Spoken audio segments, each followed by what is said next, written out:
যাকে দেখিলে মুখে আসে কৃষ্ণ নাম, জানিবে সেই বৈষ্ণব, তাকে করিবে প্রণাম। গুরু দীক্ষা নেবে। এখন অনেকে গুরুদেবের বাড়িতে যায়, অনেকের গুরুদেব বাড়িতে আসে। তা গুরুদেবের বাড়িতে যাওয়া, গুরুদেব বাড়িতে এলে তোমরা কি ভাবলে শুধু ভালো মন্দ রান্না করে গুরু সেবা দিলেই হবে? হবে না।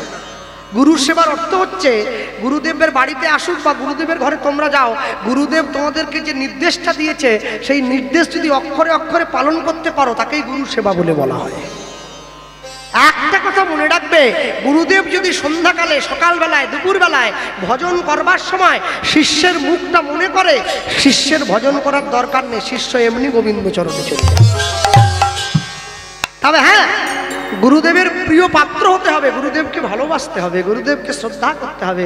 তুমি নেওয়ার দরকার নিয়ে নিলে আর গুরুদেবের সঙ্গে যোগাযোগ নেই, বছরে একবার যাচ্ছ, ও করলে তো হবে না।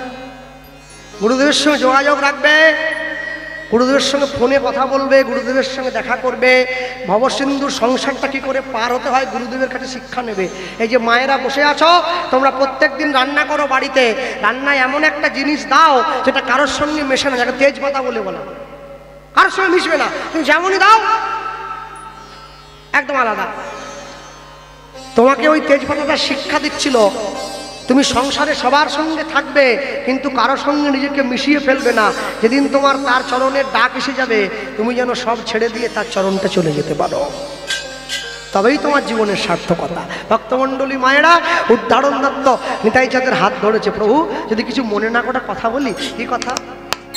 তোমার বিয়ের জন্য যদি মেয়েটা আমি দেখি, তোমার কি আপত্তি আছে? না, আপত্তি কেন থাকবে? তুমি বলো, মেয়ে কি চাইলেই পাওয়া যায়? শোনো, যে বাড়ির মেয়ে নিরামিষ খায়, সে যদি কোনো আমিষ খাওয়া ছেলেকে বিয়ে করে, মেয়েটার জীবন কিন্তু নরক হয়ে যাবে।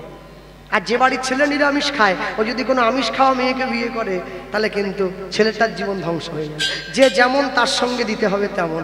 হাত ধরে ঘরে নিয়ে গেছে, নিতাই চাঁদের চরণটা জড়িয়ে ধরেছে। চাইলেই তো পাওয়া যাবে না। অহংকারে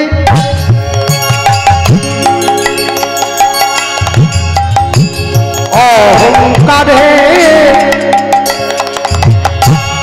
মত্ত হইয়া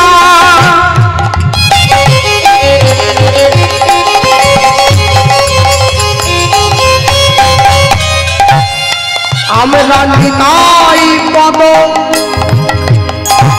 নিতাই পদ পাশবিয়া অহংকারে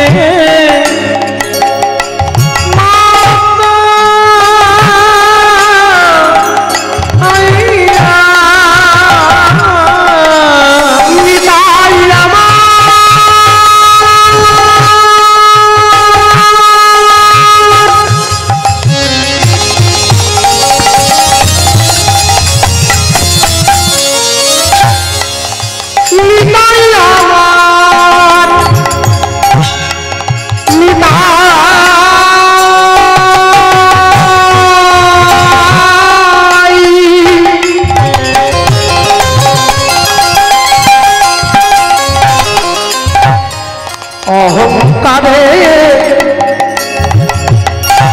মত্ত হইয়া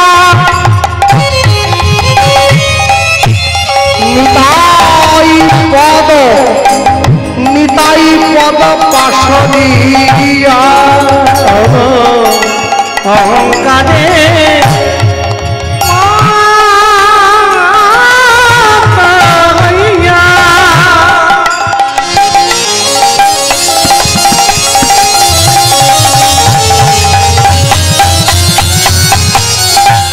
আমরা নিতাই পদ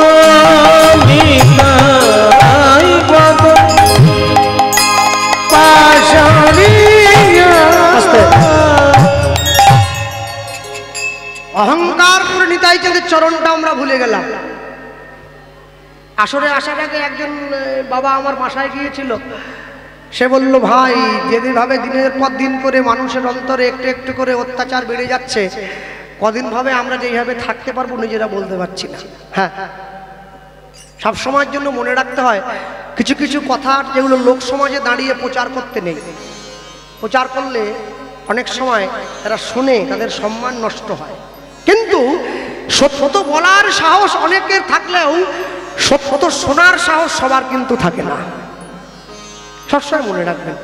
হ্যাঁ, কদিন আগে আপনারা শোনেননি ইউটিউব টিভিতে ক্যামেরায় কীর্তনের বাসরে গিয়ে একজন লোক সবসময় মান টিভিতে দাঁড়িয়ে প্রচার করছিল, ভগবান যখন আমাদের জন্ম দিয়েছিল আমাদের তুলসীর মালা পরিয়ে পাঠিয়েছিল কি? বলে না, পাঠায়নি, কোটে পাঠায়নি। ভগবান তুলসীর মালা যদি দরকারি বলে মনেই করত তো মালা পরিয়েই পাঠাত। বলে হ্যাঁ হ্যাঁ, পরিয়ে যখন পাঠায়নি মালার দরকার নাই। যারা পরে নাই তারা কেউ করবেন নি আপনারা। আর যারা পরে আছো আসরে বসে ছিঁড়ে দাও, ছিঁড়ে বাড়ি নিয়ে যাও। আর যদি আসরে মালা ছিঁড়তে লজ্জা করে ঘরে গিয়ে ছিঁড়ে দেবে। তোমরা আবার যেন ইউটিউবে ছেড়ো নিয়ে এগুলো। তা আমি তো সেই আসরে ছিলুম নি, থাকলে তাকে জিজ্ঞাসা করতাম যে স্যার কি ভগবান যখন আমাদের জন্ম দিয়েছিল জামা কাপড় পরিয়ে পাঠিয়েছিল কি? বলে না, ল্যাংটো পাঠিয়েছে।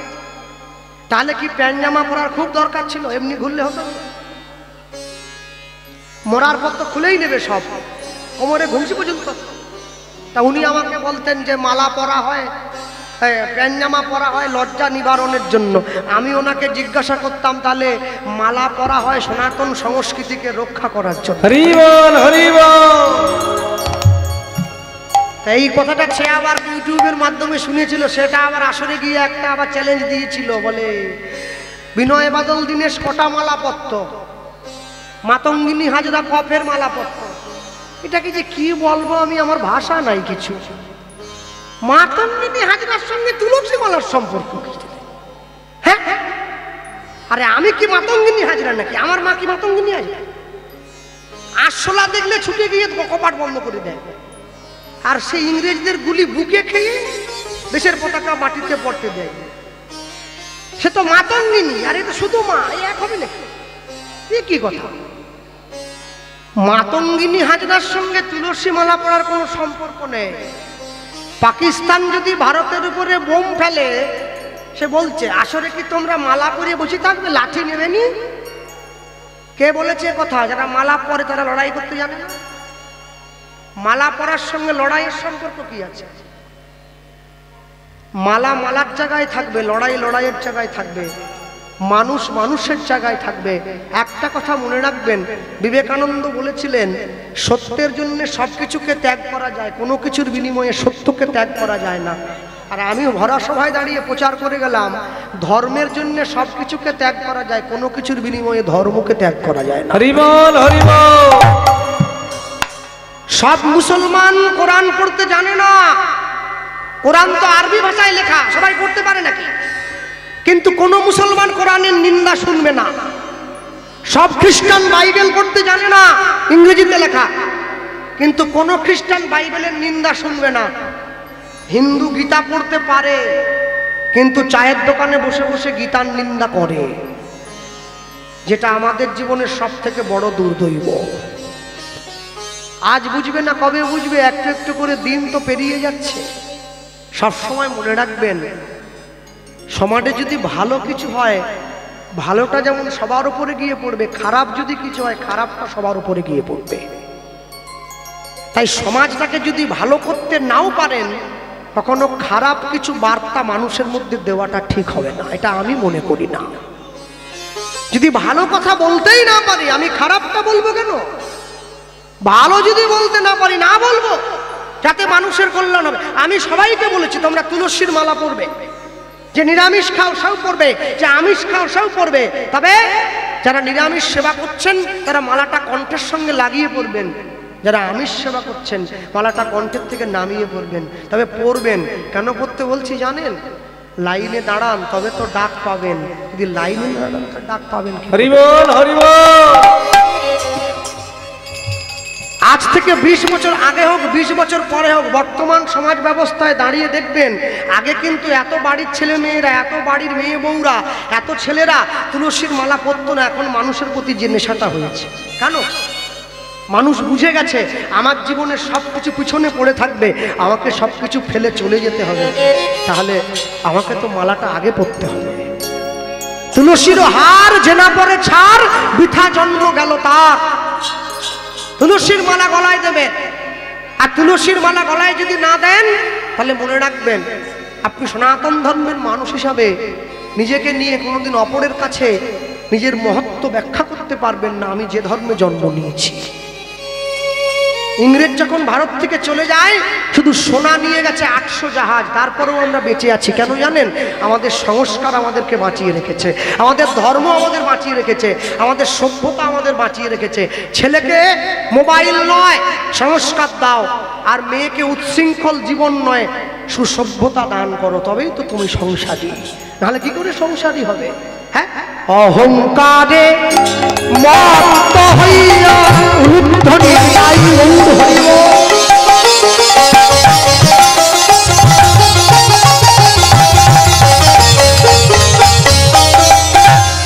আমরা নিতাই পদ পাশরিয়া অহংকারে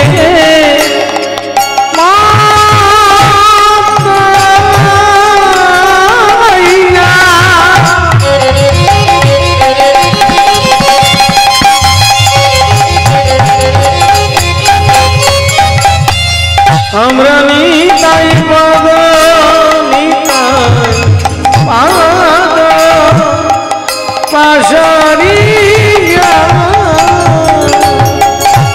আমরা অসত্য রে সত্য বলি মানি, আমরা অসত্যকে সত্য বলে মানি।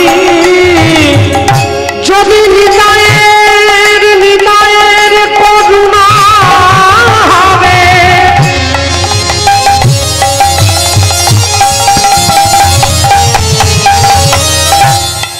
তোমরা ব্রজে রাধা কৃষ্ণ পাবে।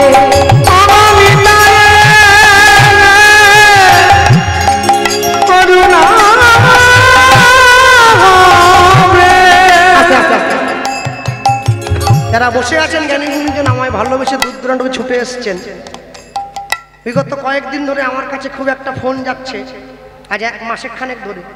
তো ফোন যাওয়ার শুধু লোকে একবার বলছে দাদা একটু ইউটিউব চালিয়ে গানটা শুনুন, গানটা শুনুন। তো যার কথা বলছে তার গানটা আমি চালিয়ে শুনলাম। গায়েনবাবু, গুরুদাস গায়েনবাবু, তার দেখি কীর্তনীয় টাকা নিয়ে বড্ড জ্বালা। তোমাদের হাতে আমি বাটি ধরিয়ে দিয়ে যাব। 60,000, 80,000, 90,000 টাকা নিচ্ছ, সে নাকি কীর্তনীয়দেরকে বাটি ধরিয়ে দিয়ে চলে যাবে। আরে ওপর দিকে থুতু ফেললে নিজের মুখে এসে পড়ে, বুঝিনি নাকি? হ্যাঁ, বলে কীর্তনীয়গুলো নাকি জানোয়া। তুমি তাহলে কে? তুমি কে?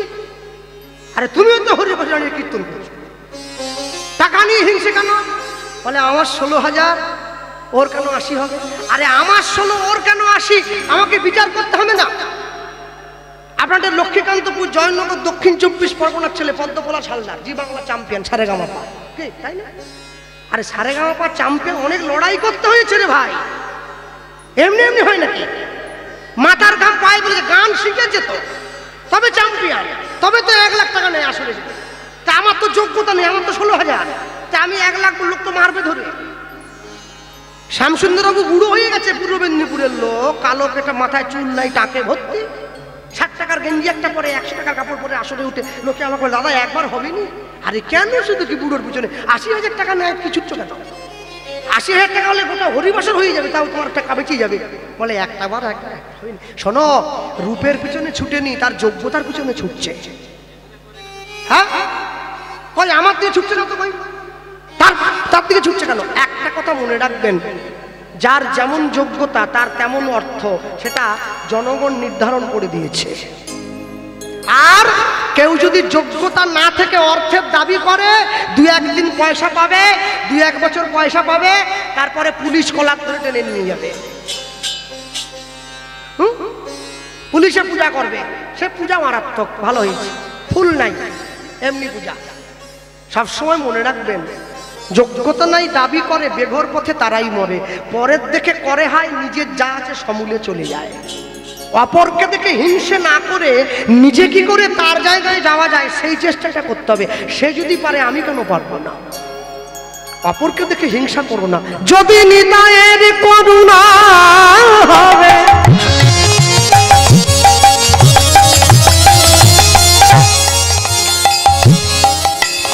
তোমরা ব্রজে রাধা কৃষ্ণ পাবে অবনীতায়ে করুণা হবে। এটাই গৌরাঙ্গ হরিবল।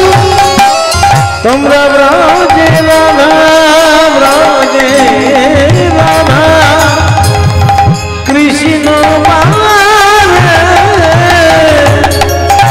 ধরণীতায়ে চরণ দুখানি ধরণীতায়ে চরণ দুখানি তোমরা ধরণীতায়ে চরণ দুখানি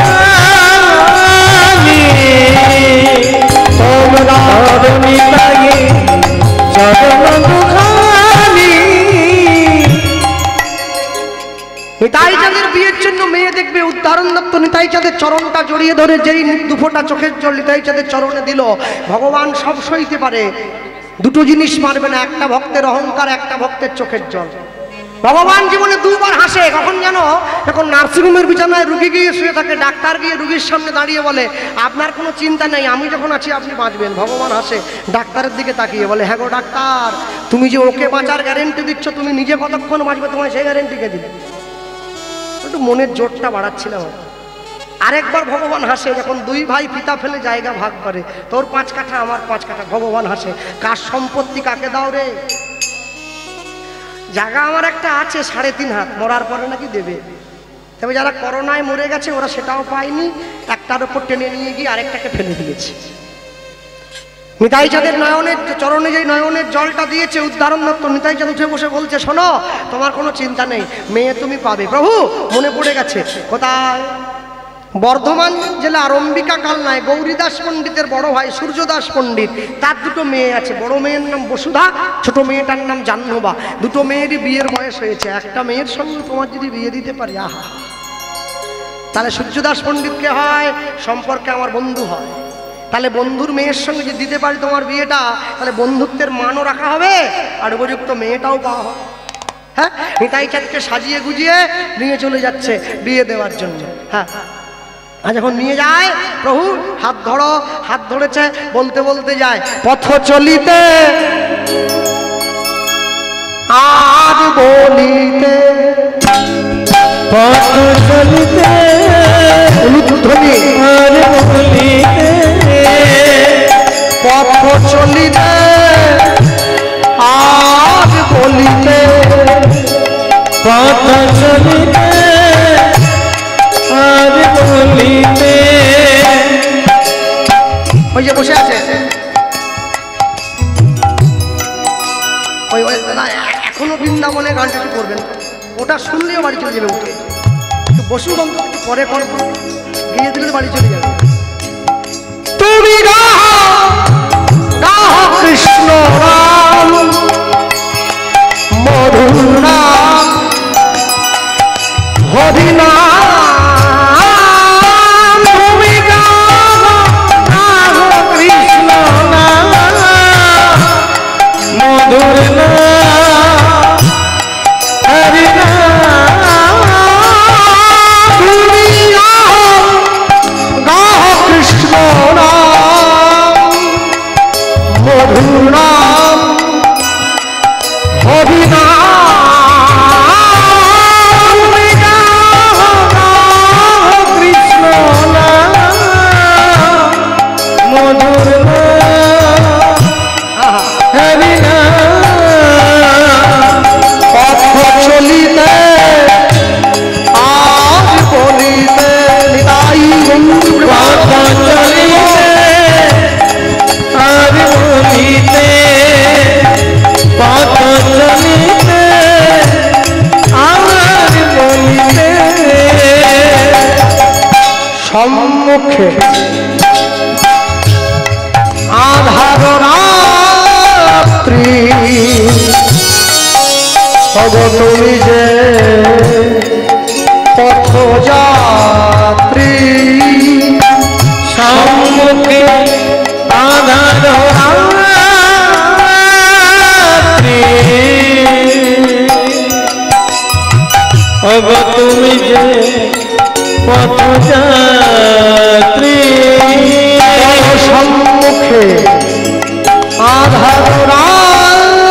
যাত্রী অগ তুমি যে পথ যাত্রী সম্মুখে আধার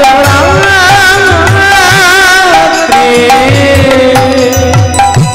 ওগো তুমি যে পথ যাত্রী কথা বলিতে তার নাম পথে চলিতে তার নাম প্রভু বিপদে তার নাম পথ চলিতে আর বলিতে পথ চলিতে আর বলিতে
কৃষ্ণ নাম কৃষ্ণ মধুর